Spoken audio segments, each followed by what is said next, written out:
একজন ব্যক্তির বিষয় নিয়ে সবাই পোস্ট করছে যে সে সেখানে সেটেল হবে, তার স্ত্রী আর তিনটে সন্তানকে নিয়ে প্লেনে উঠে একটা স্বপ্ন দেখছে যে আমি লন্ডনে গিয়ে সেটেল হব, এদেশে কতদিন থাকবো, ওখানে গিয়ে একটা দারুণ লাক্সারি লাইফ লিড করব। তার পুরো পরিবারটা ধ্বংস হয়ে গেল। এরকম প্রায় 250 যাত্রী 10 মিনিটের মধ্যে তাদের জীবন শেষ। অর্থাৎ আপনার আমার মারা যাওয়ার সাথে সাথে যে কিয়ামত শুরু, এই জিনিসটা আমরা বুঝতে পারি না। আমরা মনে করি, স্বাভাবিকভাবে মনে করি যে আমরা অনেক দিন বাঁচবো। যখন আমরা কারোর জানাজায় যাই তখনও মনে করি যে ওই লোকটা মারা গেল, কিন্তু বয়সী হয়নি। অথচ আমি নিজের ব্যাপারে ভাবি না যে ও মারা গেল মানে আমি তখনও বেঁচে আছি। এটা আমার কাছে অনেক বড় আশ্চর্যের। পৃথিবীতে কেউ কোথাও মায়ের পেট থেকে বুড়া হয়ে জন্মগ্রহণ করে না, সবাই বাচ্চা হয়ে জন্মগ্রহণ করে, কিন্তু যাওয়ার সময় এই সিরিয়ালটার মেনটেন হয় না। এমন না যে 80 বছর পার হয়ে মানুষ মরবে, না, সদ্যজাত বাচ্চা পেটের মধ্যে মারা যায়, জন্মের 1 দিন পরে মারা যায়, জন্মের 10 দিন পরে মারা যায়, যেদিন আল্লাহ সুবহানাহু ওয়া তাআলা চান। অতএব নিশ্চিত ধরে রাখেন কিয়ামতের মাঠ কায়েম হবে। আর কিয়ামতের মাঠের আলামত গুলো জেনে আপনাকে আমাকে সতর্কতা অবলম্বন করতে হবে যে কিয়ামতের আলামত গুলা কি কি এবং আমাদেরকে কেমন প্রস্তুতি গ্রহণ করতে হবে। 1 নম্বর আলামত। আর আরেকটা কথা মাঝে বলে রাখি যে কিয়ামতের আলামত মানে সব খারাপ এমনটা নয়।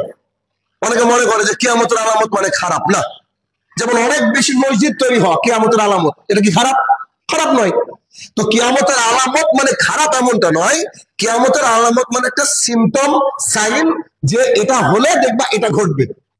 যেমন আকাশে মেঘ হলে আমরা জানি বৃষ্টি হতে পারে, এটা একটা আলামত।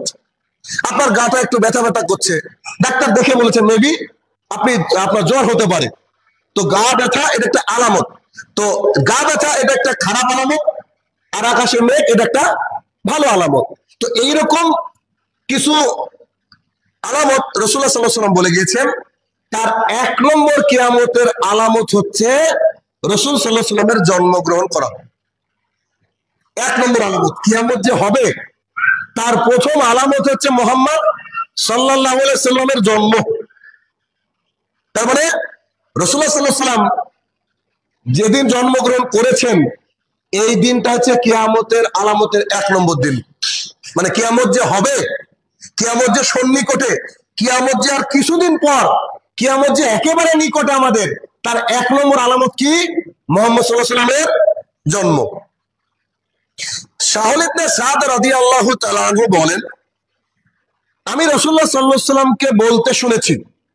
সাহল ইবনে সাদ রাদিয়াল্লাহু তাআলা আনহু বলেন, আমি রাসূলুল্লাহ সাল্লাল্লাহু আলাইহি ওয়াসাল্লামকে বলতে শুনেছি বা আমি তাকে দেখেছি, তিনি তার তর্জনী, হাতের আঙুল দিয়ে তর্জনী আর মধ্যমা, অর্থাৎ তর্জনী আর মধ্যমা, এটাকে তর্জনী বলা হয়, এই দুটোকে ইশারা করেছেন, সাহাবায়ে কেরামের দিকে ইশারা করেছেন, তর্জনী আর মধ্যমা ইশারা করে বলেছেন যে আমার আর কিয়ামতের মাঝে, রাসূলুল্লাহ সাল্লাল্লাহু আলাইহি ওয়াসাল্লাম বলছে, আমার আর কিয়ামতের মাঝে ব্যবধান বা পার্থক্য হচ্ছে 2 আঙ্গুলের মাঝে পার্থক্য যতটুকু। সাহল ইবনে সাদ রাদিয়াল্লাহু তাআলা আনহু বলেন, রাসূলুল্লাহ সাল্লাল্লাহু আলাইহি ওয়াসাল্লাম আমাদের সামনে তার মধ্যমার তর্জনী তুলে ধরলেন, ধরে বলছে, ধরো এটা যদি কিয়ামত হয়, কিয়ামতের মাঠ হয়, কিয়ামতের দিন হয়, তো আমি জন্মগ্রহণ করেছি, আমি আর কিয়ামত এভাবে এসেছি। তার মানে 1 আঙ্গুলের থেকে আরেক আঙ্গুলের কত কিলোমিটার দূরত্ব, কত ইঞ্চি দূরত্ব, কতটা ফাসলা কল্পনা করেন। রাসূলুল্লাহ সাল্লাল্লাহু আলাইহি ওয়াসাল্লাম এই কথা বলেন, আর হাদিস মুত্তাফাকুন আলাইহি, বুখারী এবং মুসলিমের। তার মানে এই হাদিসের মধ্যে আপনি আমি যদি কিছু ঢোকানোর চেষ্টা করি পারবো না। বুখারীর 6138 মানে 6138 নম্বর হাদিস, মুসলিম শরীফ 7597 নম্বর হাদিস। রাসূলুল্লাহ সাল্লাল্লাহু আলাইহি ওয়াসাল্লাম বলছে, আমি আর কিয়ামত এমন ভাবে আছি যেটা তোমাদের হাতের মধ্যমার তর্জনীর আঙুল। কিয়ামত কতটা নিকটে। এখন বলতে পারেন যে এত মানুষ মারা গেল, 1400 বছর হয়ে গেল, কই কিয়ামত? ভাই, কিয়ামত মানে যখনই কবরে চলে গেলেন আপনার আমার, কিয়ামত ওখান থেকে শুরু, ওখান থেকে শুরু, তখন তো বুঝতে পারবেন। আর সেই মহান দিন তো কায়েম হবে, সেটা তো ভিন্ন কথা। বা যদি আপনি এভাবে ভাবেন যে কিয়ামত আমাদের জীবন কতটুকু, কিছুই না এটা আল্লাহ সুবহানাহু ওয়া তাআলার কাছে। তাহলে বোঝা গেল যে রাসূল সাল্লাল্লাহু আলাইহি ওয়াসাল্লাম এবং কিয়ামত এর যে ব্যবধান, সেই ব্যবধান একেবারে নগণ্য, সামান্য, অতি সামান্য, যেটা আমাদের কল্পনারও বাইরে। ইমাম কুরতুবী রাহমাতুল্লাহ আলাইহি বলেন, এই যে রাসূলুল্লাহ সাল্লাল্লাহু আলাইহি ওয়াসাল্লামকে পাঠানো হয়েছে এবং তার পাঠানোটাকে কিয়ামতের আলামত বলা হয়েছে, এর পেছনে আরেকটা যুক্তি তিনি দিয়েছেন, এটাও সুন্দর যুক্তি। তিনি বলেছেন যে রাসূলুল্লাহ সাল্লাল্লাহু আলাইহি ওয়াসাল্লাম হচ্ছে আমাদের শেষ নবী, তারপরে আর কোনো নবী আসবে না। তার মানে আমরা বলি যে আমার ছোট বেটার বিয়ে, তার মানে মানুষ বুঝলো ওই বাড়ি তার বিয়ে হবে না, এটা শেষ, এটা তো বুঝে, তার মানে আর তার ছেলে নাই, এটা তার বাড়ির শেষ অনুষ্ঠান মানুষ মনে করে। তো আল্লাহ সুবহানাহু ওয়া তাআলা যে আনুষ্ঠানিক ভাবে এত নবী রাসূলদেরকে ধারাবাহিক ভাবে পাঠিয়েছেন, লক্ষ লক্ষ নবী রাসূল, লক্ষ লক্ষ নবী রাসূল পাঠিয়েছেন, পাঠাতে পাঠাতে পাঠাতে তিনি সিলমোহর মেরে দিচ্ছেন আমাদের নবী মুহাম্মদ সাল্লাল্লাহু আলাইহি ওয়াসাল্লামের কাছে এসে, যে he is the final Messenger of the god, তিনি বা অলমাইটি আল্লাহ সুবহানাহু ওয়া তাআলা তিনি হচ্ছেন শেষ মেসেঞ্জার, আর আসবে না। তার মানে খুবই কিয়ামত সন্নিকটে। এক নম্বর আলামত। কিয়ামতের 2 নম্বর আলামত হচ্ছে মুহাম্মদ সাল্লাল্লাহু আলাইহি ওয়াসাল্লামের ইন্তেকাল, রাসূলুল্লাহ সাল্লাল্লাহু আলাইহি ওয়াসাল্লামের ইন্তেকাল। এক হচ্ছে জন্ম, আর দ্বিতীয় কি? ইন্তেকাল। আউফ ইবনে মালিক রাদিয়াল্লাহু তাআলা আনহু বলেন, একজন জলিল সাহাবী, আউফ ইবনে মালিক রাদিয়াল্লাহু তাআলা আনহু বলেন যে তাবুকের যুদ্ধ চলাকালীন, হাদিসটা একটু লম্বা, এখানে অনেক আলামত আছে এই একটা হাদিসের মধ্যে। তাবুকের যুদ্ধ চলাকালীন একবার আমি নবী করিম সাল্লাল্লাহু আলাইহি সাল্লামের কাছে গেলাম, তিনি বসেছিলেন, আমি তার কাছে আসলাম। কে? আউফ ইবনে মালিক রাদিয়াল্লাহু তাআলা আনহু, আল্লাহ রাসূল বসে আছেন, আমি তার কাছে আসলাম। এসে যখনই তার কাছে বসলাম বা তার কাছে দাঁড়ালাম, তো তিনাকে দেখলাম যে তিনি একটি পশমের তৈরি তাঁবুতে বসা ছিলেন। পশম মানে পশুর গায়ের লোম দিয়ে তৈরি একটা তাঁবু, পশমের তৈরি তাঁবুতে বসা ছিলেন, তাঁবুর মধ্যে বসে আছেন। আমাকে দেখে বলতে লাগলেন, রাসূলুল্লাহ সাল্লাল্লাহু আলাইহি ওয়াসাল্লাম আমাকে দেখে বলতে লাগলেন যে তুমি আঙ্গুল দিয়ে গুনো, তুমি আঙ্গুল দিয়ে গুনে রাখো, 1-2 করে গুনো, আমি যা বলছি এগুলা তুমি গুনে রাখো। এক, আমার ইন্তেকাল। এই হাদিসের এই অংশ থেকে বুঝতে পারছি যে রাসূলুল্লাহ সাল্লাল্লাহু আলাইহি ওয়াসাল্লামের ইন্তেকাল হচ্ছে কি? কিয়ামতের আলামত। অথচ এতদিন পার হয়ে গেছে, আমরা চিন্তা ফিকিরি করি না। কল্পনা করেন একবার। তো রাসূলুল্লাহ সাল্লাল্লাহু আলাইহি ওয়াসাল্লাম বলে, হাদিসটা শেষ করি যদি লম্বা, যে এক, আমার ইন্তেকাল, মানে আমি মারা গেলে এটা কিয়ামতের একটা আলামত ধরে নাও। 2, বাইতুল মুকাদ্দাস বিজয়। কিভাবে বলে গিয়েছেন রাসূল সাল্লাল্লাহু আলাইহি ওয়াসাল্লাম, কল্পনা করছেন? একেবারে দিনের মতো পরিষ্কার, কোনো ঝামেলা নাই। বাইতুল মুকাদ্দাস বিজয়, এগুলো পরে ডিটেইলস বলবো ইনশাআল্লাহ। বাইতুল মুকাদ্দাস মানে বুঝতে পারছেন তো, ফিলিস্তিনের যে মসজিদ নিয়ে ঝামেলা হয়, সারা জীবন যুদ্ধ চলতে আছে, সেই মসজিদ। বাইতুল আকসা বা বাইতুল মাকদিস বিজয়। 3, এখানে একটা ব্যাধির কথা বলা হয়েছে, যেটাকে সাদ সদিশ ব্যাধি বলা হয়। তো এই ব্যাধি, যে ব্যাধি হচ্ছে মহামারী আকারে আসবে আর প্রচুর মানুষ মারা যাবে, ঠিক যেমন করোনায় হলো, এরকম এক ধরনের ব্যাধি আসবে, একটা ফোড়ার মতো, ওখান থেকে রক্ত বেরাতে থাকবে, মানুষ কিছুদিনের মধ্যে মারা যায়। এটাকে বলে সাদ সদিশ ব্যাধি, এটা আসবে, এটা গুনে রাখো। 3, 4, মানুষের ধন সম্পদ এত পরিমাণে বৃদ্ধি হবে, টাকা এত পরিমাণে বাড়বে, কেউ যদি কাউকে বলে যে 100 দিনার দেন তো, 100 টাকা দেন, 100 দিনার দেন তো সে তারপরে রেগে যাবে। 100 টাকা, এই 100 টাকা কি হয়? 100 টাকা মানে চাইলে রেগে যাবে মানুষ, 100 টাকা হলো। এমন একটা সময় আসবে, আপনি আমি কল্পনা করি যে খুব অল্প সময়ে মানুষের কিন্তু কত ধন সম্পদ হয়েছে, মানুষ রেগে যাবে, তুমি গুনে রাখো। 5, চারিদিক থেকে ফিতনা চলে আসবে, চারিদিক থেকে ফিতনা আসবে, বাঁচার রাস্তায় পাওয়া যাবে না। চারিদিক থেকে সর্বগ্রাসী ফিতনা মানুষকে আকৃষ্ট করবে, পেরে ধরবে, চেপে ধরবে। ডিটেলস পরে বলবেন ইনশাআল্লাহ।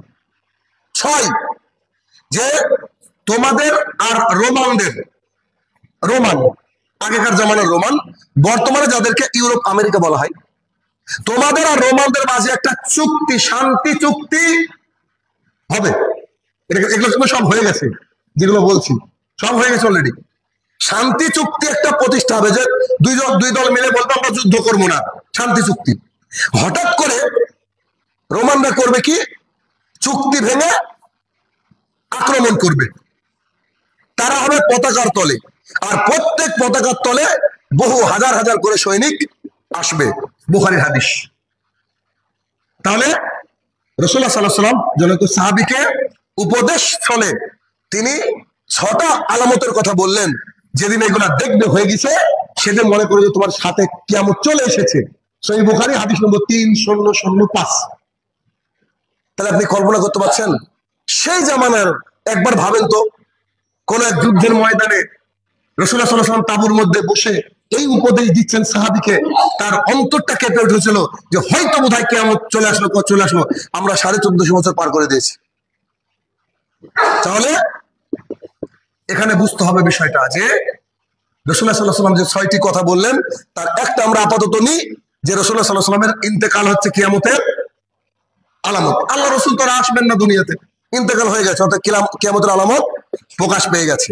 কিয়ামতের আলামত প্রকাশ পেয়ে গেছে। 3 নম্বর কিয়ামতের আলামত, চাঁদ বিদীর্ণ হওয়া, চাঁদ 2 টুকরা হওয়া।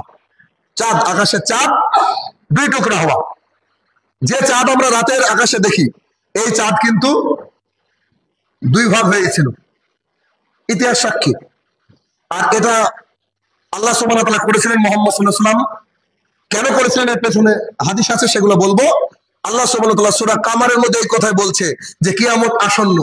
আল্লাহ নিজে বলছেন কিয়ামত আসন্ন, চাঁদ বিদীর্ণ হয়ে গেছে, চাঁদ ভেঙে গেছে, চাঁদ 2 টুকরা হয়ে গেছে। তারা যদি কোনো নিদর্শন দেখে, তারা যদি এই নিদর্শন দেখেও যারা বেদিন বেঈমান, তবু কি তারা মুখ ফিরিয়ে নেবে? চাঁদ যে 2 টুকরা হয়ে গেছে তবু কি তারা মুখ ফিরিয়ে নেবে? অথচ তারা বলে না, এটা তো জাদু।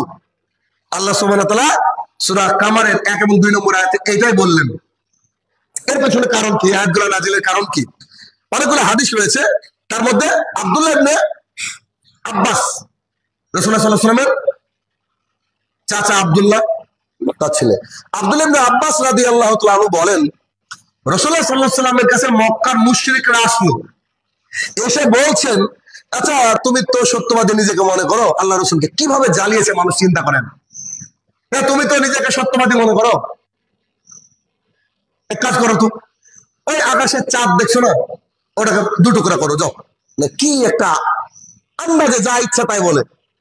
তুমি যদি আল্লাহর তরফ থেকে রাসূল হও, নবী হও, আর নিজেকে সত্যবাদী মনে করো, এক কাজ করো, ওই যে চাঁদটা দেখছো 2 টুকরা করো, দিয়ে ওই যে দেখছো কুবাইস পাহাড় পর্বত, ওখানে 1 টুকরা ফেলো। মানে চাঁদকে 2 ভাগ করতে হবে, শুধু 2 ভাগ করলে হবে না, 2 ভাগ করতে হবে।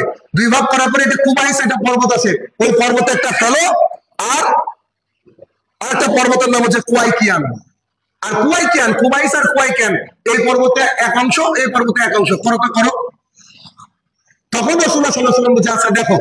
তিনি আঙুলের ইশারা করলেন, চাঁদ 2 টুকরা হয়ে গেলেন, হয়ে যাওয়ার পর একটা অদৃশ্য হয়ে গেল কুবাইস পাহাড়ের দিকে, আর আরেকটা ওই পাহাড়ের দিকে যেতে লাগলো। সাহাবী নিজে বলছেন। এরপরে মক্কার মুশরিকরা এটা তাহলে জাদু। এখনই বললো তুমি সত্যবাদী হলে প্রমাণ দেখাও, তুমি নবী, তোমার তো মুজিজা থাকবে, সুপার ন্যাচারাল কিছু পাওয়ার থাকবে, তুমি দেখাও। দেখানোর সাথে সাথে জাদু, সঙ্গে সঙ্গে বলে দিল জাদু। কত বড় শয়তান তারা ছিল চিন্তা করে। আল্লাহ তাআলা ওইটাই সূরা কামারের মধ্যে বলেছে যে কিয়ামত আসন্ন, চাঁদ বিদীর্ণ হয়ে গেছে, তারপরে তোমরা বলবা এই নিদর্শন দেখার পরে বলবা এটা জাদু, তাই না? আল্লাহ বলছে, সুবহানাল্লাহ। কল্পনা করেন। আরো হাদিস আছে, মানে অসংখ্য হাদিস এ বিষয়ে আছে, অতগুলো তো বলা যাবে না, একটু একটু করে বলি। আনাস ইবনে মালিক রাদিয়াল্লাহু তাআলা আনহু বলেন যে মক্কাবাসী রাসূলুল্লাহ সাল্লাল্লাহু আলাইহি ওয়াসাল্লামের দাওয়াতের সত্যতা প্রকাশের লক্ষ্যে, যে আপনি নবী, আপনি রাসূল, আচ্ছা ঠিক আছে আমরা মানবো, আপনি এক কাজ করেন যে আপনি একটা নিদর্শন দেখান। তারা বলেছিল কোন নিদর্শন দেখান। তো রাসূলুল্লাহ সাল্লাল্লাহু আলাইহি ওয়াসাল্লাম চাঁদকে দ্বিখণ্ডিত করে দিয়েছিলেন, আরেকটা হাদিস আব্দুল্লাহ ইবনে মাসউদ রাদিয়াল্লাহু তাআলা আনহু বলেন যে একবার আমরা নবী করিম সাল্লাল্লাহু আলাইহি ওয়াসাল্লামের সঙ্গে ছিলাম। কি হাদিস, সুবহানাল্লাহ। আমরা নবী করিম সাল্লাল্লাহু আলাইহি ওয়াসাল্লামের সঙ্গে ছিলাম মিনা প্রান্তরে, ওই যে মিনা হজ করতে গেছে মানুষ, মিনা মুজদালিফা, তো মিনা প্রান্তরে আমরা বসে আছি। হঠাৎ চাঁদটা দুভাগ হয়ে গেল, এক ভাগ পাহাড়ের পেছনের দিকে গেল, আর এক ভাগ সামনের দিকে চলে গেল। সামনে দিকে চলে গেল। নবী করিম সাল্লাল্লাহু আলাইহি ওয়াসাল্লাম আমাদেরকে লক্ষ্য করে বললেন, লক্ষ্য করো, চাঁদটাকে দেখো, তোমরা সাক্ষী থাকো, তোমরা সাক্ষী থাকো। বুখারী হাদিস। রাসূলুল্লাহ সাল্লাল্লাহু আলাইহি ওয়াসাল্লাম সাহাবীকেও সাক্ষী করলেন, কারণ জানেন যে মক্কার মুশরিকরা এটা মানবে না, তাই তিনি সাহাবীদেরকে সাক্ষী রাখলেন যে তুমি সাক্ষী থাকো। বুখারী হাদিস 4584 মানে 4584 নম্বর হাদিস। রাসূলুল্লাহ সাল্লাল্লাহু আলাইহি ওয়াসাল্লাম সাহাবায়ে কেরামকে সাক্ষী রেখে বললেন যে তোমরা সাক্ষী থাকো যে চাঁদ বিদীর্ণ হয়ে গেছে। যদিও কথিত আছে, জানি না ঘটনা অ্যাকচুয়ালি সত্য কিনা মিথ্যা। ওই যে কেরালার যে মসজিদ রয়েছে, চেরামান জামি মসজিদ, যেখানে আমি গিয়েছিলাম, ভারতবর্ষের দিকে প্রথম ইসলাম কিন্তু এখানে আসে। ফার্স্ট একজন সাহাবী মালিক বিন দিনার রাদিয়াল্লাহু তাআলা আনহু। যদিও ওই মসজিদে এখন পুজো করা হয়, মুশরিকদের আড্ডা বলা যেতে পারে, আমি নিজে চোখে দেখেছি। তো 570 খ্রিস্টপূর্বাব্দে ওই মসজিদটা তৈরি। তো কথিত আছে, আমি জানি না এই ঘটনা সত্যায়ন হয়নি, জানা নাই। তো ওইখানে নাকি রাজা চেরামান সে তার স্ত্রীকে আকাশের মানে ছাদের উপর দিয়ে হাঁটছিলেন, এমন অবস্থা আকাশের দিকে তাকিয়ে দেখছেন চাঁদ 2 টুকরা। তখন তিনি অবাক হয়ে গেলেন, আরে চাঁদ কেন হয়ে গেছে, ঘটনা কি, এমন তো দৃশ্য দেখিনি। তখন তিনি চিন্তা পড়ে গেলেন ঘটনা কি। তো কেরালা দিয়ে বাণিজ্য করা, আরব সাগর সুবিধা, তো ওই দিক দিয়ে লোকজন আসতো। তখন আরবের যেসব মানুষ ব্যবসা করতে আসতো, তখন তাকে জিজ্ঞাসা করা হলো তাদেরকে, এই চাঁদ কথা উঠে তো মানুষের, চাঁদ এরকম ভেঙে গেল, কি ব্যাপার? তখন যে এটা কি আপনি জানেন না? তো বলছেন না, আমি জানি না। তো জানে এটা তো আমাদের নবী রাসূল সাল্লাল্লাহু আলাইহি ওয়াসাল্লাম করেছেন। মক্কার মুশরিকরা জানতে চেয়েছিল, মুজাহিদা চেয়েছিল, তাই আল্লাহর রহমতে তিনি এটা করেছেন। তখন তিনি ইচ্ছা করলেন যে আমি তার সাথে দেখা করব। তো তিনি গিয়েছিলেন, পথিমধ্যে মারা গিয়েছিলেন যদিও তিনি। তো রাসূলুল্লাহ সাল্লাল্লাহু আলাইহি ওয়াসাল্লাম মালিক বিন দিনার রাদিয়াল্লাহু তাআলা আনহুকে পাঠিয়েছিলেন। মালিক বিন দিনার রাদিয়াল্লাহু তাআলা এবং তার স্ত্রীর কবর এখনো আছে, যেটা দেখে আসলাম। আমি যখন ভেতরে ঢুকে দেখছি একজন মুশরিক এসে ওখানে সেজদা করছে কবরে। অথচ চিন্তা করেন, এটা হচ্ছে ভারতবর্ষের প্রথম মসজিদ। তার মানে যারা বলে আব্দুল কাদের জিলানী রহমতুল্লাহ আলাইহি, ফুরফুরা দাদা শরীফ, অমুক তমুক, যারা দিন ইসলাম এনেছে, সব ভণ্ড, মিথ্যা কথা বলে। দিন ইসলাম নিয়ে এসেছে কে বলেন তো? সাহাবী নিয়ে এসেছে, মালিক বিন দিনার রাদিয়াল্লাহু তাআলা আনহু। একেবারে মালয়ালম ভাষায় লেখাও রয়েছে, যেটা আমি ট্রান্সলেট করে মানুষকে দেখেছিলাম সোশ্যাল মিডিয়ায়। তাহলে কি এই হচ্ছে চাঁদ ভেঙে যাওয়া? শুধু মক্কার মানুষ দেখেছিল তা না, সে জামানারও বহু মানুষ দেখেছিল। তবে যে ঘটনা বললাম, এই ঘটনা আমার কাছে দলিল নেই, শুধু ইন্টারনেটে পাওয়া যায় এতটুকু। আর যেগুলো বলছি সব কোরআন এবং সুন্নাহ থেকে, যেগুলো আপনারা দেখছেন। 3 নম্বর আলামত। 4 নম্বর আলামত হচ্ছে সাহাবীদের যুগের অবসান, সাহাবীদের যুগ শেষ হয়ে যাওয়াও কিয়ামতের আলামতের অন্যতম একটা আলামত। কেমন? যে সাহাবায়ে কেরাম রাদিয়াল্লাহু তাআলা আনহু আজমাইন, তিনারা পৃথিবীর ইতিহাসে সবচেয়ে ভালো মানুষ। নবী রাসূলদের পর যদি কোনো ভালো মানুষ থাকে, আল্লাহওয়ালা মানুষ থাকে, সাহাবায়ে কেরাম। এই জন্য সাহাবায়ে কেরামকে গালি দিতে নিষেধ করা হয়েছে। এমনকি সাহাবায়ে কেরামের ব্যাপারে রাসূল সাল্লাল্লাহু আলাইহি ওয়াসাল্লাম বলেছেন, তোমরা যদি উহুদ পাহাড়ের সমান স্বর্ণ দান করো, এরকম 2-3 উহুদ পাহাড় দান করো, আর আমার সাহাবীরা যদি 1 মুঠ গম দান করে, আমার সাহাবীরা ওদের চেয়ে বেশি। তারা রাদিয়াল্লাহু তাআলা আনহু, কি তাদের সৌভাগ্য, সুবহানাল্লাহ। তো আবু মুসা রাদিয়াল্লাহু তাআলা থেকে বর্ণিত, তিনি বলেন যে নবী করিম সাল্লাল্লাহু আলাইহি ওয়াসাল্লাম বলেছেন যে ওই যে তারা দেখছো আকাশের, এই তারকা রাজি হচ্ছে আকাশের নিরাপত্তা রক্ষী। আকাশের নিরাপত্তা রক্ষী। দেখেন, সব বিজ্ঞান কিন্তু একে একে আবিষ্কার করছে। আকাশে যে তারা, মাঝে মাঝে খেয়াল করে দেখবেন তো, এই তারা দেখবেন খসে পড়ে, যেটাকে বিজ্ঞানের ভাষায় বলা হয় উল্কাপিণ্ড। তারা দেখবেন মাঝে মাঝে, আপনি রাতে শুয়ে আছেন বাইরে, হঠাৎ করে একটা তারা আর দিকে চলে যাচ্ছে, কিছুদিন পরে সে আলো শেষ। মানুষ কি বলে? শয়তান চলছে বলে, কি বলে না? এগুলো কি জানেন?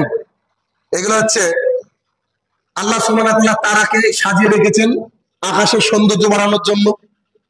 আর যখন আল্লাহ সুবহানাহু ওয়া তাআলা ফেরেশতাদেরকে বলেন যে অমুক জায়গায় যে অমুক কাজ করো, তো কিছু যারা শয়তান আছে তারা থাকে তো আশপাশে, ফেরেশতাদের মধ্যে যারা আর কি দুষ্ট জিন টাইপের ওরা থাকে, ওরা আবার কান পেতে শোনার চেষ্টা করে। তখন কি করা হয়? তারা তো বলের মতো, ওটাকে খুলে ফেরেশতাকে মারা হয়, যেটা আমরা দেখি। এটা হচ্ছে তারা খসা বলা হয়, উল্কা বলা হয়। এগুলা মানে ওই ফেরেশতাদের ওই কাজে লাগা হয়, আবার সৌন্দর্য মণ্ডিত করা হয়। একজন মানুষের গবেষণা আমি দেখলাম যে ওটা যদি পৃথিবীর বুকে আসতো, একবার পড়েছিল নাকি ডাইনোসর থেকে শুরু করে যত পৃথিবীর ডাইনোসর সব ধ্বংস হয়ে গেছিল, একটা ওরকম তারা এই পৃথিবীতে খসে এসে যদি তারাটা মানে অনেক বড় তারা আস্তে আস্তে আস্তে ঘর্ষণে চাপে তাপে হালকা হতে হতে কিছু থাকে না, যদি সরাসরি এসে পৃথিবীতে পড়ে জমি অনাবাদ হয়ে যাবে, আবাদ হবে না। কি ভয়াবহ বিষয়। তাহলে কি রাসূলুল্লাহ সাল্লাল্লাহু আলাইহি ওয়াসাল্লাম বলছেন যে তারকারা যে আকাশের নিরাপত্তার জন্য, ওই যে শয়তানকে মারা হয় নিরাপত্তার জন্য, তারকারা যে বিলুপ্ত হয়ে গেলে, কল্পনা করেন আকাশের তারাগুলো যদি সব বিলুপ্ত হয়ে যায় তাহলে আকাশের চরম মুহূর্ত ঘনিয়ে আসবে। পৃথিবীর সবচেয়ে বড় শিক্ষকের বাক্য দেখেন যে আকাশের নিরাপত্তা রক্ষী কারা? তারারা। তারা যদি ধ্বংস হয়ে যায়, তারকারা যদি ধ্বংস হয়ে যায়, তা আকাশের কি হয়ে যাবে? চরম মুহূর্ত ঘনিয়ে আসবে। অনুরূপ সাহাবীগণের নিরাপত্তা রক্ষী হচ্ছে আমি। আল্লাহ রাসূল বলছেন সাহাবীগণের নিরাপত্তা রক্ষী হচ্ছে আমি চলে যাওয়ার পর সাহাবীদের মধ্যে কি হবে? এরকম আধার ঘনিয়ে আসবে, আর সাহাবীগণ হচ্ছে আমার উম্মতের নিরাপত্তা রক্ষী, মানে আমাদের উম্মতের নিরাপত্তা রক্ষী। আর সাহাবীগণের যখন অবসান হয়ে যাবে তখন উম্মতের অন্তিম মুহূর্ত চলে আসবে, শেষ, মানে কিয়ামতের আগের মুহূর্ত চলে আসবে বা কিয়ামত চলে আসবে। তাহলে এই অত্র হাদিস, এটা মুসলিম শরীফের হাদিস 6629, অর্থাৎ মানে 6629 নম্বর হাদিস। এখান থেকে বোঝা গেল যে সাহাবাদের যুগ সে কবে চলে গেছে, 1400 বছর আগে ধরে নেন চলে গেছে, সেই যুগ পার হয়ে গেছে। আমরা এখনো মনে করছি যে কিয়ামত আসতে বহু বাকি, অনেক কিছু করার বাকি। আল্লাহ সুবহানাহু ওয়া তাআলা আমাদেরকে সঠিক বুঝদান করুক, আল্লাহুম্মা আমিন।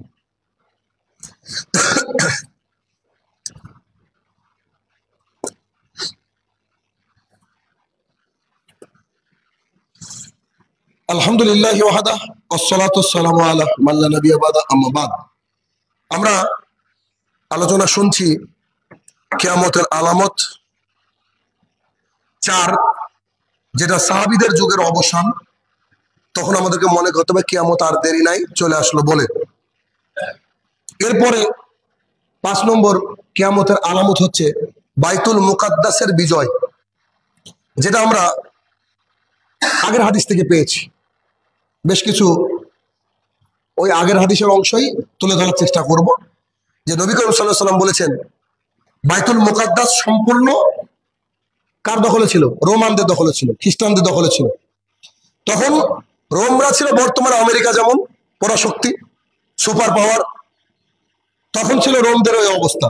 রাসূলুল্লাহ সাল্লাল্লাহু আলাইহি ওয়াসাল্লামের জীবদ্দশায়, আল্লাহ রাসূল সাল্লাল্লাহু আলাইহি ওয়াসাল্লামের জীবদ্দশায় কিন্তু বাইতুল মুকাদ্দাস মুসলমানরা বিজয় লাভ করেছিল।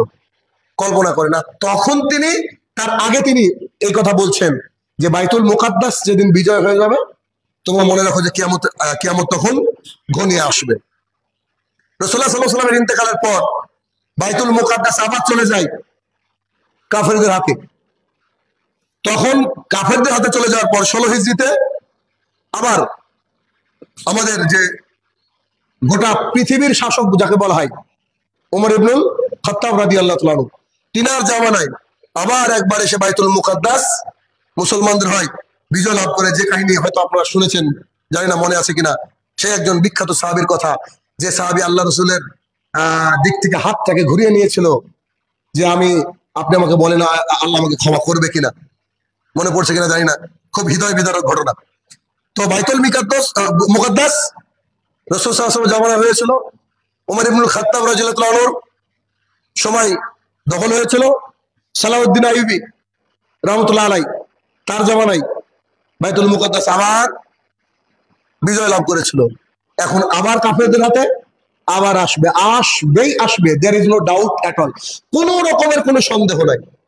সূর্য পূর্ব দিকে উঠবে কি উঠবে না বলতে পারবো না, বাইতুল মুকাদ্দাস বিজয় হবে একবার 100%। কোনো মানে এই যে কোনো একটু যে পয়েন্ট কিছু কিন্তু থাকে যে চান্স নাই, এরকম চান্স নাই, 100% হবে। এটা আল্লাহ রাসূলের কথা, কিছু করার নেই। বাইতুল মুকাদ্দাস ইসলামের ইতিহাসে 2 বার বিজয় হয়েছে, আগে বহুবার হয়েছে। ওই যে মনে পড়ছে কিনা মুসা আলাইহিস সালামের যে সঙ্গী, যার জন্য আল্লাহ সূর্যকে থামিয়ে দিয়েছিলেন, তার বেলায় একবার হয়েছিল বাইতুল মুকাদ্দাস। মানে ওইটা হচ্ছে একটা পবিত্র জায়গা। ওই মসজিদে 2 রাকাত সালাত আদায় করলে পেছনের গুনাহকে ক্ষমা করা হয়। ওখানে একটা ব্লেসিং জায়গা। এবার সব ধর্মের মানুষ মনে করে এটা আমাদের জায়গা, কিন্তু অ্যাকচুয়ালি ওটা আমাদের জায়গা। যে ফিলিস্তিনে আবার আক্রমণ হয়েছে গত রাত্রে বোধহয়, আবার এই ঝামেলা চলছে। চিন্তা করেন তাহলে কি, বাইতুল মুকাদ্দাস যখন বিজয় লাভ করবে তখন তোমরা কিয়ামতের জন্য প্রস্তুতি গ্রহণ করো। এখন কি ভাববেন? আবার বিজয়ের পর, বিজয় তো হয়ে গেছে 2-3 বার অলরেডি গাদি বলার পর, তাহলে আর ভেবে লাভ নেই, অতএব খুবই তাড়াতাড়ি। 6 নম্বর আলামত হচ্ছে যে যেটা বললাম যে ব্যাপক প্রাণহানি ঘটবে, ব্যাপক প্রাণহানি ঘটবে। ছাদ ব্যাধি স্বরূপ একটা কি আসবে? মহামারী আসবে। এটা হচ্ছে এক ধরনের মহামারী। ছাগলের নাক থেকে এক ধরনের তরল বেরায়, যেটা ছাগলের থেকে মানুষের শরীরে যায়, মানুষের শরীরে ফোড়ার মতো তৈরি হয়, সেখান থেকে রক্ত বেরোতে থাকে, আর খুব প্রদাহ হয়, খুব যন্ত্রণা হয়, যন্ত্রণায় ছটফট করতে করতে মারা যায়। এটা হচ্ছে ফিলিস্তিনের একটা জায়গা, নাম আছে আমওয়াস। তো এই আমওয়াস জায়গা, যেটাকে জেরুজালেমের নিকটবর্তী এলাকা আর কি, এটা বস্তির নাম। তো আউফ ইবনে মালিক রাদিয়াল্লাহু তাআলা বলেন যে ওই যে আউফ ইবনে মালিক রাদিয়াল্লাহু, আগের হাদিসটা যেটা বললাম যে 6টা পরপর আলামতের কথা বলা আছে, ওই হাদিস থেকে আমরা কিন্তু এটা পাই। আচ্ছা, এখানে একটা ঘটনা আছে, সেটা এবার খেয়াল করেন। দেখেন, কিছু মানুষ দিন ইসলাম হঠাৎ এমনি এমনি বুঝে যায়, হঠাৎ নিজের মতো করে পণ্ডিতি করে বোঝার চেষ্টা করে অনেকেই, বা মনে করে যে আমি ইমানদার, বাকি সবাই বেঈমান, বা আমি হক পথে চলি, বাকি আর কেউ হক পথে চলে না। এরকম কিছু মেন্টালিটি মাঝে মাঝে মানুষের মধ্যে পরিলক্ষিত করা যায়। তো এরকম ঘটনা ঘটেছিল। সেটা কি, উমর ইবনে খাত্তাব রাদিয়াল্লাহু আনহু জামানায় ব্যবসা বাণিজ্য চলতো খুব।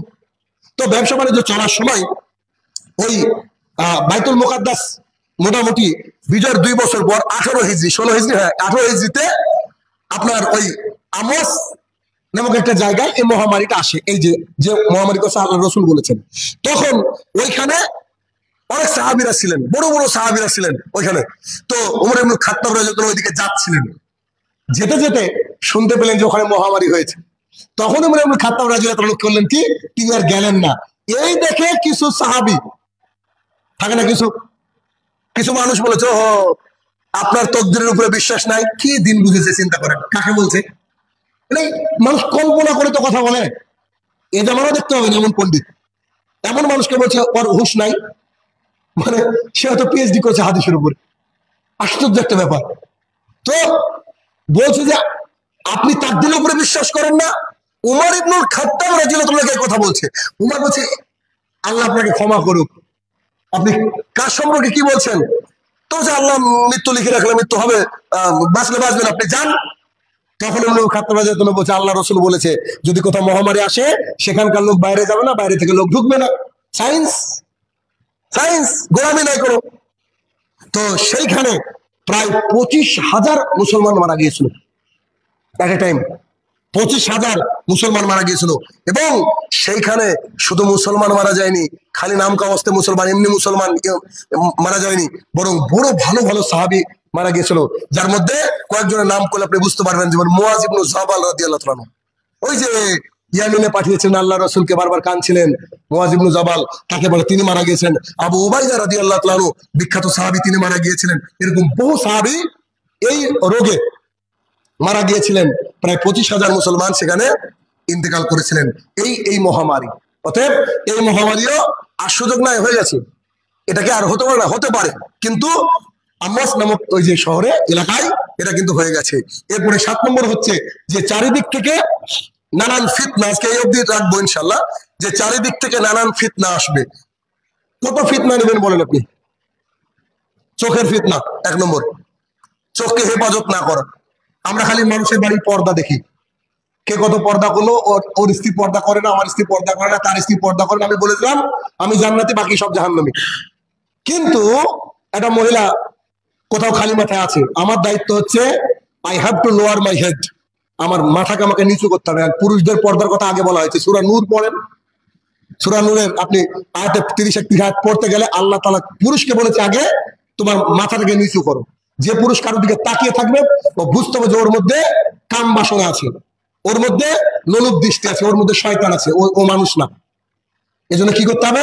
যে যদি কারো উপরে চোখ পড়ে যায়, চোখ পড়বে রাস্তায় যেতে গেলে, স্বাভাবিক কথা, কিন্তু আপনাকে চোখটা সাথে সাথে নামিয়ে নিতে হবে, যাতে করে আপনাকে পরে কেউ জিজ্ঞাসা করলে বলতে না পারে যে ও কি পড়েছিল।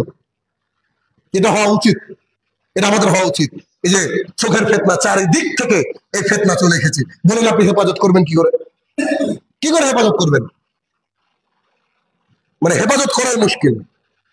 যান বিয়ে বাড়িতে গেলে বুঝতে পারবেন, বিয়ে বাড়িতে গেলে বুঝতে পারবেন যে ফিতনা কাকে বলে আর কত প্রকারের আছে, গেলে বুঝতে পারবেন। তা আপনারা নিজের চোখে দেখে দেখে বড় হচ্ছেন, আমিও বড় হচ্ছি, দেখে বুঝতে পারছেন। তাহলে কি চোখের হেফাজত? চোখ বাড়িতে হেফাজত নাই, ওই যে টিভি, মোবাইল, ভালো জিনিস দেখতে দেখতে একটা রিলস চলে আসছে, খারাপ দেখে ফেলছি, আস্তাগফিরুল্লাহ পড়ে নিচ্ছি। আরে এত সোজা নয় ইসলাম, এত সোজা নয়। অর্থাৎ চোখের হেফাজত হচ্ছে না, লাগাতার এই যে আমাদের চোখের ফিতনা, এই কানের ফিতনা। কি করে বাঁচবেন বলেন? গ্রাম তো আপনার বাবার টাকায় কেনা না, বিয়ে হয়েছে গান বাজাচ্ছে, কি করবেন আপনি বলেন? আপনাকে শুনতে হবে। ইমানদার মানুষ, এখন বন্ধ আছে গান, একটু পরে আবার শুরু হয়ে যাবে, কি করবেন বলেন? আপনার আমার পরিবারই করছে, আমি তো কাউকে বলছি না, আপনার আমার পরিবারই করছে। একটা দিন আনন্দ করলে তো কি হলো, ওই দিন মরলে তো তার বিচার হবে না, নিশ্চয়ই তাকে ক্ষমা করা হবে নাকি? আল্লাহ কাছ থেকে পারমিশন নিয়ে আসা হয়েছে, চলছে। অথচ সবাই মনে করে যে আমরা খাঁটি মুসলমান। চলেন কিয়ামতের মাঠ, দেখলে বুঝতে পারবেন যে কি হারিয়েছেন আর কি নষ্ট করেছেন। আমরাও ফিতনার মধ্যে নিমজ্জিত ছিলাম, চেষ্টা করছি উঠে আসার, কিন্তু তারপরে মানুষ আবার বেড়ে যাচ্ছে। 2, হারাম মালের ফিতনা।